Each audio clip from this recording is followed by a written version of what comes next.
I don't think there is an opera in the entire canon that packs a more powerful punch than Elektra. There is something overwhelming about it. There is something... And it's short. It's not as that's long as one the of the others. extraordinary things Yeah. about it. It's an hour and 40 minutes of intense music drama. Right. And at the end, you feel as though you've been hit by a tidal wave in the best possible way. It's just fantastic. And having seen the set, I'm so excited about the production.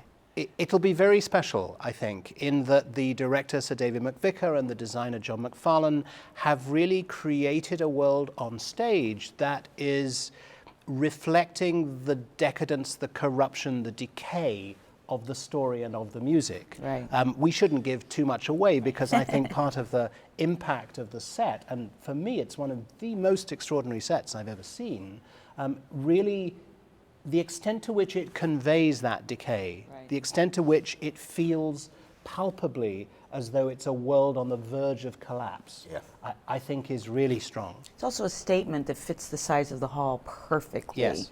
It's grand. Well, it's the first time, I think, in many, many years that we've used the proscenium to its entire height.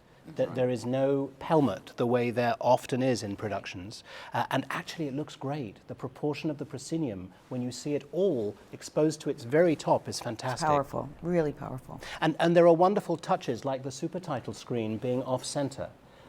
We've never done that before. And yet we're conveying a world that is entirely off-center. Right. And so why not have the super title screen to one side? That's right. Tell us a bit about our cast, Andrew. Well, Christine Goerke is the most extraordinary artist. First of all, it's a big voice, but it's a luscious voice. She's an extraordinary musician. She's a great actress. The way she conveys the kind of madness and obsession of the title character is unbelievable, actually. Then we have Emily McGee as Chrysothemis. Former Rhine Opera Centre. Yes, former an alumna of our opera centre. And then we have Jill Grove, who has had some notable successes here, and this role fits her like a glove. And then Alan Held as Orest, who is really, I've always admired Alan, but he's like, to me, he's at the height of his powers right now. Yeah. And he's great. very compelling on stage. Renée, you told me that you worked with Christine at one point. Yes, she was the foreign princess in Rusalka at the Met with me a couple of years ago, and I was completely taken with the sound. It's just luscious and rich without ever being harsh, and it's very difficult in that dramatic soprano repertoire to combine those qualities. Yeah. Plus, she's a lovely person. Yes. Yeah. What do you think it is about Elektra that makes it so extraordinarily viscerally exciting? I think it's a combination of the story. Obviously, it's based on the Sophocles play about the house of Atreus, a particularly decaying, corrupt environment. And of course, Strauss's music, which is just volcanic.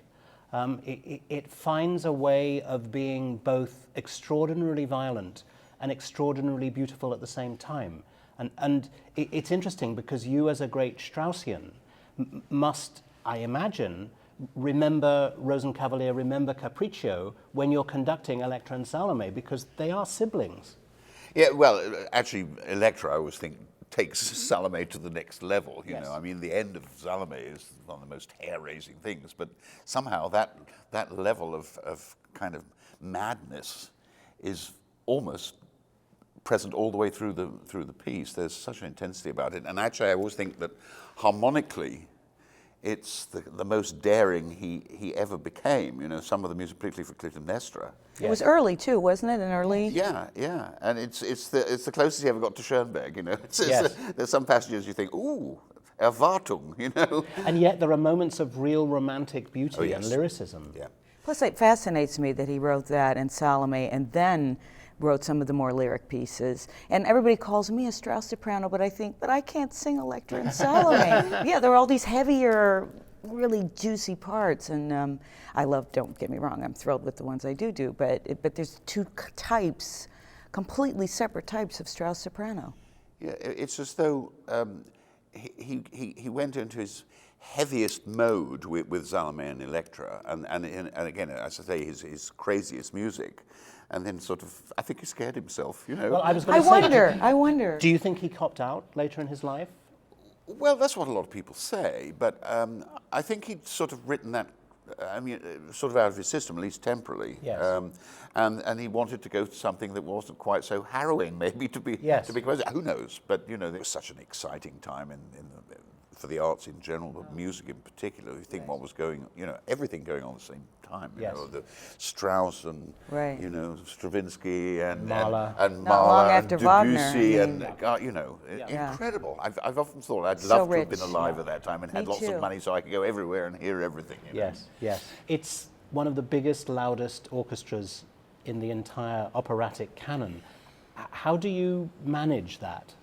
Well, our first problem is actually getting everyone into the pit, because we don't have the biggest pit in the world here, and it is, I think, the largest orchestra ever written for in an opera.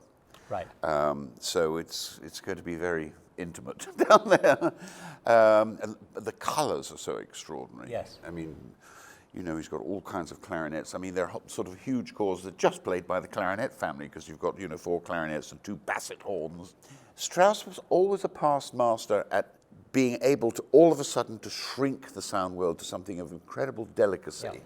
And that's the thing about this, the sort of palette of just dynamically is enormously varied in this piece. And from an acoustic point of view, I would have thought it's one of the pieces that's most ideal for the Civic Opera House. We have a big house. We do have 3,600 seats, a large space. But actually, for Strauss's score really to be at its most glorious, it needs room to breathe. It does.